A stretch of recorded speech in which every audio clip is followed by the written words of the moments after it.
Okay बच्चों, चलिए next question देखते हैं। Question number 16। A sum of rupees 4360 was to be divided among A, B, C and D in the ratio of 3:4:5:8, but it was divided in the ratio of 1/3:1/4:1/5:1/8 by mistake as a result। कह रहा है कि किसी एक धनराशि है 4360 रुपये, उसको A, B, C और D के बीच में हमको 3:4:5:8 के अनुपात में बांटना था, लेकिन गलती से इसको बांट दिया गया 1:3:1:4:1:5:1:8 के अनुपात में, इस अनुपात में बांट देगी। भाई जाहिर सी बात है, जब गलती से आप बंटवारा कर गए, बांटना था किसी रेशियो में, बांट गए किसी भी रेशियो में, दूसरे रेशियो में, तो कम ज़्यादा तो मिलेगा, जिसको जो मिलना था एक्चुअल में उससे कम ज़्यादा मिलेगा। तो वही पूछ रहा है। तो कह रहे हैं कि एज ए रिजल्ट, तो गलती से इस अनुपात में बांटे के परिणामतः ये जो 4 ऑप्शन दिए गए हैं इनमें से बताना है। ए को 956 रुपये अधिक मिले, बी को 318 रुपये अधिक मिलेंगे, या सी को 1144 रुपये कम मिलेंगे, या डी को 132 रुपये कम मिलेंगे, ऐसा है ना। तो चलिए देखते हैं। एक्चुअल में जो रेशियो था बच्चों वो क्या था? एक्चुअल रेशियो था 3:4:5:8, ये रेशियो था। इसके अकॉर्डिंग हमें बांटना था। मीन्स 3, 3, 4, 7, 7, 5, 12, 12, 8, 20 टोटल जो पार्ट बन रहे हैं 20। अगर इसमें से डी को हाईलाइट कर लें तो डी को कितना मिल रहा है? 8/20। डी का हिस्सा कितना है? 8 कितने में से? टोटल 20 में से 8 है 20 में से, मतलब डी का हिस्सा 8/20 है। तो कुल पैसा था कितना? 4360 रुपये की बात करें तो इंटू 4360 रुपये कर दिया, तो डी को कितना मिलेगा? 0 से 0 कैंसिल, 2 से डिवाइड किया 4, तो कितना हो गया बच्चों? 4 6 जा 24, 2 4 3 जा 12 एंड 2 4 4 जा 16 1 17 है। इतने रुपए हमें डी को मिलने चाहिए थे अगर एक्चुअल में डिस्ट्रीब्यूशन होता। जिस अनुपात में बांटना था अगर उसी अनुपात में बांटा जाता तो डी को इतना मिलने वाला था, लेकिन गलती से ये रेशियो क्या हो गया? 1/3 रेशियो 1/4 रेशियो 1/5 रेशियो 1/8। देखो ये फ्रैक्शन में दिया है। जब फ्रैक्शन में रेशियो दिया जाता है तो सबसे पहले तो इसको सिंपल फॉर्मेट में लाओ। तो इसके लिए क्या करना पड़ेगा? देखिए 3, 4, 5 और 8 ये जो डिनोमिनेटर में नंबर्स आ रहे हैं इनका एलसीएम, तो 3, 4, 5 और 8 का एलसीएम 120 होगा। 120 का सभी में मल्टीप्लाई करेंगे तो ये हो जाएगा 120 into 1/3 ratio 120 into 1/4 ratio 120 into 1/5 ratio 120 into 1/8 होगा। 3 से डिवाइड किया कितना आ गया? 40। ऐसे डिवाइड करें 40, 4 से डिवाइड करें कितना आ जाएगा? 30, 5 से डिवाइड करेंगे बच्चों कितना आ जाएगा? 24, 8 से डिवाइड करें कितना आ जाएगा? 15, तो 15 ये आ गया। इस रेशियो में बांट दिया गया। टोटल कितना हुआ? 40, 40, 30, 70, 70 और 24 94, 94 और 15 109, 109। जब 109 भागें तो डी को कितना मिल रहा है? 15, 15/109 है ना। 15/109 तो कुल पर कितने? 4360, 4360 पर सॉल्व करेंगे तो बच्चों देखिए किससे डिवाइड होगा? 109 से डिवाइड हो जाएगा। 109 का एग्जैक्ट 4 गुना है 436, तो 4 और 1 ये 0 40, 15 इंटू 40 करेंगे कितना आ जाएगा? 600 आया। एक्चुअल में मिलना था डी को 1744 रुपये, बट मिल रहा है 600 रुपये। 1744 मिलना था, मिल रहा है 600 रुपये, तो कितना कम मिल रहा है? 1744 माइनस 600 कितना हो गया? 1144। मीन्स डी को कितने रुपए कम मिल रहे हैं? 1144। तो इस क्वेश्चन का जो आंसर आएगा वो कितना आ जाएगा? कितना आ जाएगा बच्चों? D received ₹1144 less. सही ऑप्शन क्या होगा? सी नंबर, ये वाला ऑप्शन है ना। डी रिसीव्ड, डी को कितने रुपए कम मिलेंगे? 1144 रुपए। सही है ना, डी को 1144 रुपए कम मिलेंगे। तो ये था आपका क्वेश्चन समझ गए होंगे किस तरीके से सॉल्व किया गया है। पहले जो रेशियो था, एक्चुअल रेशियो 3:4:5:8 था। मतलब टोटल कितना हुआ बच्चों? 3 3 4 7 7 5 12 12 8 20। 20 जब टोटल है उसमें डी का हिस्सा 8 है, तो 8/20, 20 में से 8 मतलब 8/20। एक यूनिट के लिए 8/20 है, तो टोटल 4360 रुपये के लिए क्या होगा? 4360 से मल्टीप्लाई कर दीजिए तो 1744 रुपये आ जाएगा। मतलब इसको एक्चुअल में मिलना चाहिए था 1744 रुपये, बट हम गलती से इस रेशियो में बांट गए। 1/3 रेशियो, 1/4 रेशियो, 1/5 रेशियो, 1/8। पहले इसको हम सिंपल फॉर्मेट में लाएंगे तो 3 4 5 और 8 का जो एलसीएम है वो 120 से सभी में मल्टीप्लाई कर दिया, सॉल्व किया तो इसका रेशियो आ गया 40 30 24 और 15। टोटल कितना बन रहा है? 109। उसमें से डी का हिस्सा कितना है? 15। तो 15/109, तो टोटल 4360 पर सॉल्व कर लिया तो कितना आ जाएगा? 600 रुपये। इसको मिलना चाहिए था एक्चुअल में 1744 रुपये, लेकिन मिले कितने? 600 रुपये। तो कितने रुपये कम मिले? 1144 रुपये कम। और 1144 रुपये कम का मतलब ऑप्शन कौन सा आ रहा है? सी। तो ये था बच्चों क्वेश्चन, बहुत बढ़िया से समझ गए होंगे, बहुत अच्छे से हमने यहाँ पर एक्सप्लेन कर दिया, कहीं कोई डाउट नहीं। चलिए अब बात कर लेते हैं अपने नेक्स्ट क्वेश्चन की। प्रॉफिट एंड लॉस का क्वेश्चन है। By selling 72 articles, a loss equal to the selling price of 8 was incurred. What is the loss percent?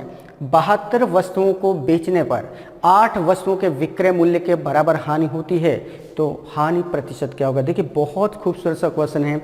बोल रहा है 72 वस्तुओं को बेचने पर, 72 चीज़ों को आपने बेचा, तो क्या बोल रहा है? 8 वस्तुओं के विक्रय मूल्य के बराबर क्या होता है?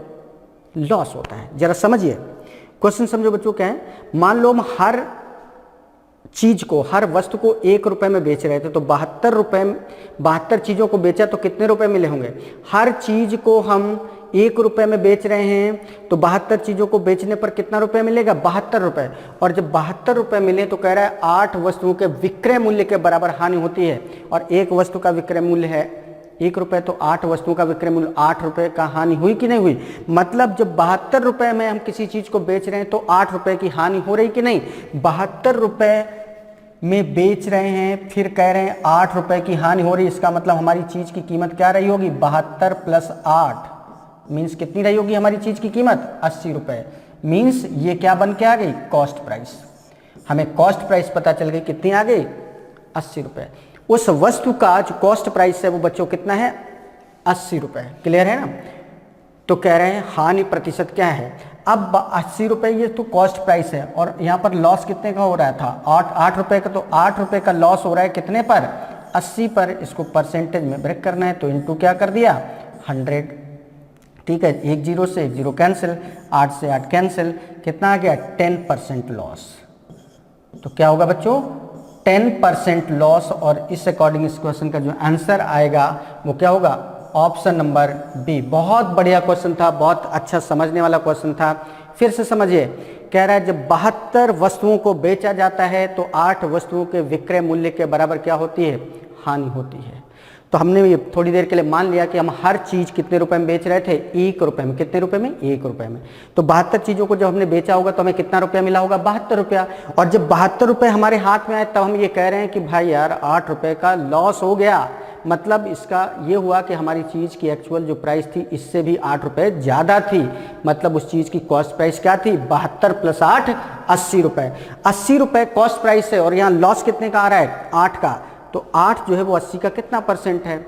10वां हिस्सा मतलब 10%, या ऐसे कर लो 8/80 इंटू 100। तो इस तरीके से इस क्वेश्चन को सॉल्व किया गया है। तो बहुत अच्छा सा क्वेश्चन था बच्चों। उम्मीद करते हैं कि एक्सप्लेनेशन बहुत बहुत बिंदास तरीके से समझ में आया होगा। तो चलिए अब बात करते हैं अपने नेक्स्ट क्वेश्चन की। फिर से देखिए ट्रिग्नोमेट्री का क्वेश्चन आया हुआ है और बहुत अच्छा सा क्वेश्चन है। बोल रहा है if 2 cos square theta minus 5 cos theta plus 2 equal 0, theta is greater than to 0 but less than to 90। Means theta जो है वो एक्यूट एंगल है, मीन्स उसकी वैल्यू 0 डिग्री से ज़्यादा है बट 90 डिग्री से कम है। ऐसे एंगल को हम क्या बोलते हैं? Acute angle. तो कह रहा तो cosec theta plus cot theta की वैल्यू क्या होगी। चलिए बहुत अच्छा सा क्वेश्चन सॉल्व करते हैं बच्चों। देखिए बोल रहा है 2 cos square theta, 2 cos square theta minus 5 cos theta plus 2 equal 0। ये क्वाड्रेटिक इक्वेशन दिया है। क्या दिया है? Quadratic equation. क्वाड्रेटिक इक्वेशन दिया है बच्चों, तो इसके फैक्टर्स कैसे करेंगे? 2 2 जा 4, 4 के ऐसे फैक्टर्स की 5 आ जाए। 4 1 जा 4 होता है और 4 1 5 भी होता है। मीन्स हम जहाँ पर 5 लिखा है यहाँ 4 और 1 के फॉर्म में लिख सकते हैं। तो ये बन जाएगा 2 cos square theta minus 4 cos theta minus का cos थीटा प्लस का 2 इक्वल 0 है ना बच्चों। Minus 4 cos theta minus cos theta minus 5 हो गया, तो ये मेंटेन हो गया। अब एक पेयर ये बना हमारा, एक पेयर ये बना बच्चों। तो इस पेयर में क्या कॉमन है? 2 cos थीटा कॉमन हो गया। 2 cos थीटा अगर कॉमन ले लिया तो यहाँ क्या बच जाएगा? cos theta minus 2, minus 1 common ले लिया तो क्या बच जाएगा? cos थीटा और माइनस प्लस माइनस हो जाएगा, माइनस का 2 इक्वल 0। अब पूरे में देखिए cos थीटा माइनस 2 कॉमन है, तो cos थीटा माइनस 2 कॉमन हो गया। तो इधर क्या बचेगा? 2 cos थीटा माइनस 1 इक्वल 0 है ना। अब either this equal 0 either this equal 0। अगर इसको हम 0 करेंगे तो cos थीटा की वैल्यू क्या आ जाएगी? 2, जो कि नॉट एक्सेप्टेबल होगी। cos थीटा में या sin थीटा में मैक्सिमम वैल्यू 1 होती है, 2 तो पॉसिबल ही नहीं है। तो इससे नहीं, इससे निकलेगा 2 cos थीटा माइनस 1 इक्वल 0। तो इससे 2 cos थीटा इक्वल क्या हो जाएगा बच्चों? 1। तो इससे cos थीटा इक्वल क्या हो जाएगा? cos थीटा इक्वल हो जाएगा 1/2। और cos में 1/2 वैल्यू किसकी होती है बच्चों? cos 60 की। तो थीटा की वैल्यू क्या आ जाएगी? 60 डिग्री। थीटा की वैल्यू क्या आ गई? 60 डिग्री।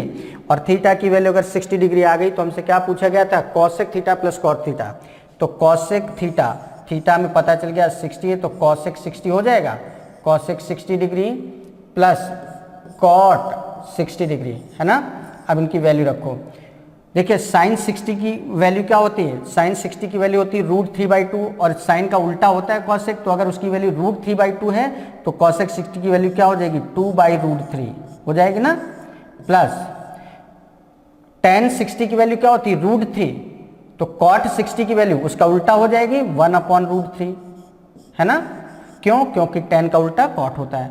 डिनोमिनेटर सेम है तो क्या हो जाएगा बच्चों? 3/√3। और 3 को क्या लिख सकते हैं? √3 इंटू √3 लिख सकते हैं ना, अपॉन √3। √3 से √3 कैंसिल, तो फाइनल आंसर क्या आ गया? √3। और √3 आंसर देखिए कहां पर दिया है? Option number B. तो इस क्वेश्चन का जो आंसर होगा ऑप्शन नंबर बी। तो इस तरीके से बच्चों ये क्वेश्चन था, बहुत बढ़िया सा क्वेश्चन था। एक बार फिर से रिकॉल कर दे रहे हैं। 2 cos square theta minus 5 cos theta plus 2 equal 0 quadratic equation है। क्वाड्रेटिक इक्वेशन को कैसे सॉल्व करते हैं? इसका इस मल्टीप्लाई करते हैं तो 2 2 जा 4, 4 के ऐसे फैक्टर्स करने कि बीच वाली नंबर आ जाए, मीन्स 5 आ जाए। तो 4 1 जा 4 होता है और 4 और 1 5 भी होता है। मीन्स जहाँ पर -5 है वहाँ पर -4 और -1 लिख जाएंगे। तो ये हो जाएगा 2 cos square theta minus 5 cos theta minus cos theta, तभी तो माइनस का 5 cos थीटा बनेगा, प्लस 2 इक्वल 0। अब एक पेयर ये ले लिया, एक पेयर ये ले लिया। इस पेयर में कॉमन लिया 2 cos थीटा, तो यहाँ क्या आएगा? cos theta minus 2। इसमें क्या कॉमन हो जाएगा? -1, तो cos थीटा माइनस 2 इक्वल 0। अब पूरे में देखिए cos थीटा माइनस 2 कॉमन है, तो इधर इस ब्रैकेट में क्या बचेगा, 2 cos थीटा माइनस 1 इक्वल 0। अब या तो ये इक्वल 0 होगा या तो ये इक्वल 0 होगा। अगर ये इक्वल 0 करते हैं, cos थीटा माइनस 2 इक्वल 0 करते हैं, तो इससे cos थीटा की वैल्यू क्या आ जाएगी, 2, जो कि पॉसिबल नहीं है, क्योंकि साइन में और cos में मैक्सिमम वैल्यू क्या होती है, 1। तो 2 तो पॉसिबल ही नहीं है, तो इससे हम नहीं लेंगे, इससे लेंगे 2 cos थीटा माइनस 1 इक्वल 0। तो 2 cos थीटा की वैल्यू 1, तो cos थीटा की वैल्यू 1/2, और cos में 1/2 वैल्यू 60 की होती है, तो थीटा में पता चल गया क्या है, 60 डिग्री। और जब पता चल गया कि थीटा 60 है, तो हमसे पूछा गया था cosec theta plus cot theta, मतलब cosec 60 प्लस cot 60। साइन 60 की वैल्यू √3/2 होती है, और साइन का उल्टा होता है cosec, तो ये 2/√3 हो जाएगा। tan 60 की वैल्यू √3 होती है, तो cot 60 की वैल्यू इसका उल्टा, मतलब 1/√3 हो जाएगी। दोनों को ऐड कर दिया, कितना हो गया, 3/√3। 3 को हमने लिख दिया √3 इंटू √3, अपॉन में √3, तो √3 कैंसिल। तो इस तरीके से इस क्वेश्चन का आंसर आ गया। तो था ना बच्चों, बहुत बढ़िया सा क्वेश्चन। देखिए ये जो पेपर का डिस्कशन चल रहा है CHSL 2019, बहुत बढ़िया पेपर आया हुआ था, बहुत अच्छा सा पेपर सेट किया गया था। हर चीज़ यहाँ बैलेंस में क्वेश्चंस आपको दिखाई पड़ रहे हैं। तो चलिए अब आगे देख लेते हैं कि नेक्स्ट क्वेश्चन हम लोगों का क्या है।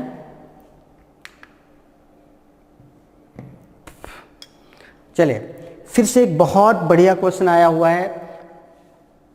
If 8x² plus y² minus 12x minus 4xy plus 9 equal 0, then the value of 14x minus. बहुत बढ़िया क्वेश्चन है बच्चों, बहुत बढ़िया क्वेश्चन है। चलिए कैसे सॉल्व होगा वो देखते हैं। देखिए जो 8x² क्या पूरा लिख लेते हैं पहले, 8x² plus y² minus 12x minus 4xy minus 4xy plus 9 equal 0, है ना।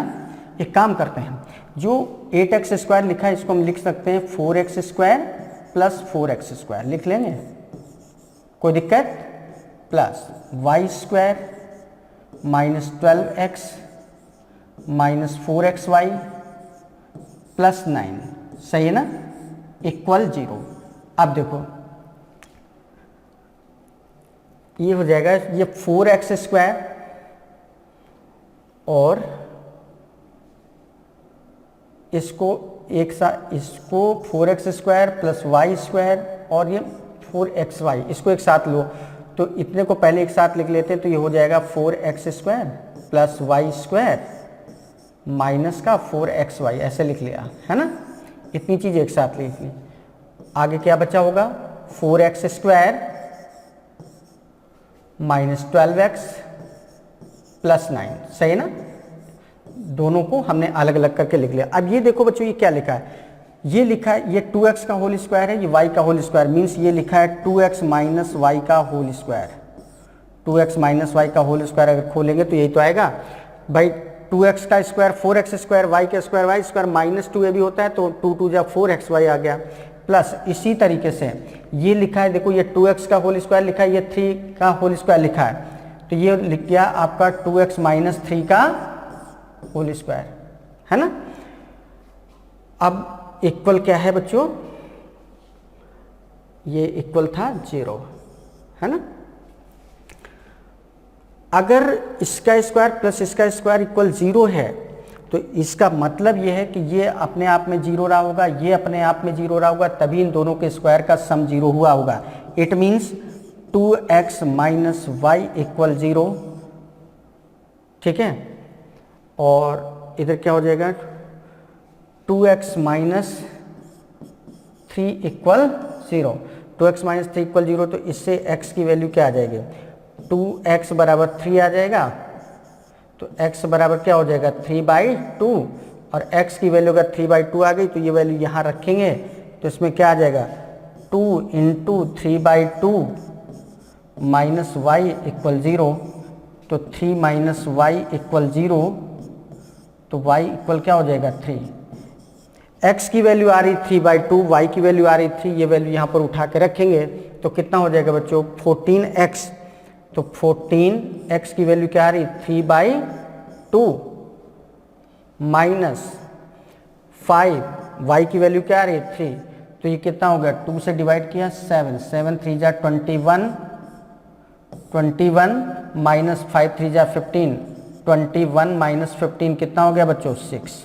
तो इस तरीके से इसका आंसर क्या आ जाएगा 6, जो कि ऑप्शन नंबर बी में है।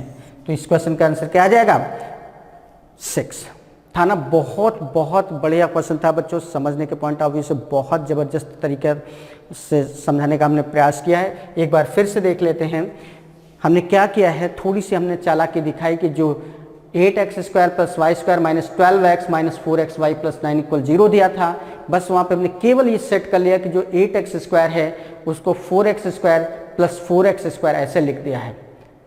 ठीक है, तो 4x² + 4x² + y² minus 12x minus 4xy + 9 = 0 हो गया। अब जैसे ये 4x² है, ये y² है और ये माइनस का 4x, इसको और इनको अगर हम एक साथ ले लें तो ये स्क्वायर फॉर्मेट बन गया, और बाकी बची चीज़ों को ले लें एक साथ तो ये भी स्क्वायर फॉर्मेट में बन गया। तो इस तरीके से जब हमने देखा तो ये 2x - y का होल स्क्वायर बन गया और ये 2x - 3 का होल स्क्वायर बन गया। अब इन दोनों के स्क्वायर का जो सम है वो 0 है। दो चीज़ों के स्क्वायर का सम अगर 0 तो ये तभी पॉसिबल है जब इंडिविजुअली वो आपस में क्या हो 0। इट मीन्स ये बराबर भी 0 होगा और इधर ये बराबर भी 0 होगा। तो 2x - y बराबर भी 0, 2x - 3 बराबर भी 0, तो 2x - 3 = 0, तो 2x बराबर 3, तो x की वैल्यू 3/2 और x की ये वैल्यू उठा के यहाँ पर सब्सटीट्यूट कर दी तो y = 3। x और y की वैल्यू आ गई, x और y की जब वैल्यू आ गई तो ये वैल्यू उठा के यहाँ पर सब्सटीट्यूट कर दी, सॉल्व कर लिया और इस तरीके से हमारा आंसर आ गया बच्चों 6। तो था ना बहुत गजब का क्वेश्चन और गजब तरीके से आपको समझ में भी आया होगा। बस भाई गजब आपको भी करना है, सिलेक्शन लेके दिखाना है, बस फिर जिंदगी में गजब ही गजब होगा। तो चलिए इसी गजब अंदाज के साथ आगे बढ़ते हैं और देखते हैं अपना नेक्स्ट क्वेश्चन क्या है। चलिए अगला क्वेश्चन हम लोग के सामने आ चुका है और क्वेश्चन है डेटा इंटरप्रिटेशन का, DI का। देखते हैं क्या है। The given bar graph presents the number of different types of vehicles exported by company during 2014 and 2015। दिया गया दंड आरेख 2014 तथा 2015 के दौरान एक कंपनी द्वारा विभिन्न प्रकार के वाहनों के निर्यात को दर्शाता है। डेटा लाख में दिए हैं। तो कह रहा है किस प्रकार का वाहन 2015 में पिछले वर्ष की अपेक्षा 32% अधिक निर्यात दर्शाता है। ठीक है, जो हल्का ब्लू कलर है वो 2014 का है, जो डार्क ब्लू है वो 2015 का है। तो आपको बताना किस प्रकार का वाहन 2015 में पिछले वर्ष की अपेक्षा 32% का अधिक निर्यात दिखाता है। तो देखो इधर देखो बच्चों, अगर हम वाहन ए की बात करें तो 27 से कोई चीज 35 हो रही है, 27 से 35 हो रही, 27 से 35 होने का मतलब क्या है, 27 थी 35 हो रही है, कितना बढ़ा 8 बढ़ा, 8 बढ़ा कितने पर 27 पर। बस इसको देखो परसेंटेज में चेक करो क्या ये 32% है, तो ये हो जाएगा, ये 27 से डिवाइड करेंगे 800 को तो 27 तिरका 81, ये 30 से भी कम आ रहा है तो ये नहीं होगा, तो वाहन ए नहीं होगा। अब वाहन बी की बात करते हैं। 25 से कोई चीज़ 33 हो रही है, 25 से 33, 25 से कितना हो रही है 33, कितना बढ़ रहा है 8, कितने पर 25 पर, है ना, इंटू 100 करेंगे, इंटू 100, ये 25 है तो कितना हो गया 25, 25 चौको 100, 8 चौको 32, एग्जैक्टली 32% आ गया कि नहीं आ गया। इसका मतलब हमारा जो सही आंसर होगा वो क्या है, वाहन बी, वाहन बी मतलब ऑप्शन नंबर ए। इस प्रकार से यहाँ पर देखना था, आगे बढ़ने की जरूरत ही नहीं पड़ी, बी पर ही आंसर आ गया। ठीक है ना, समझ में आया किस तरीके से सेट करना था। बस हमने ए में चेक किया कि कोई चीज़ पहले 2014 में 27 थी वो 35 हो रही है, 27 से कोई चीज़ 35 हो रही तो कितना बढ़ रहा है 8, कितने पर 27 पर।